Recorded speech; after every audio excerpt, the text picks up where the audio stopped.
Hello বন্ধুরা, সবাইকে good morning জানিয়ে আমি চলে এসেছি বনানি আরও একটি নতুন ভিডিওর সাথে। দেখো ছোট্ট ব্রত দুষ্টুমির একটা ভিডিও, যদিও এটা দুষ্টুমি নয়, মিমি আর দিদুনের সাথে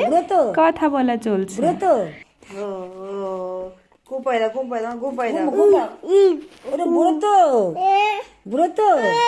তুমি তুমি তুমি এই ব্রত ব্রত একটা হাসো হাসো ব্রত হাসো এটা হাসো হাসো উস হাসো এটা হাসো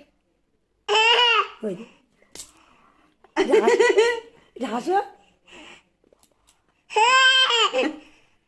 এটা হাসো জোরে বলে আর জোরে কাঁদো বাবা কাঁদো কাঁদো কাঁদো এটা কাঁদো বাবা কাঁদো বাবা কাঁদো তুমি তুমি ওরা তুমি ওটা কে এটা কে কাঁদো কাঁদো এটা কে এটা কে তুমি ওর মাথে যা মরে গেছে মাসে যা মেয়ে মরে তো যা মরে গিয়েছে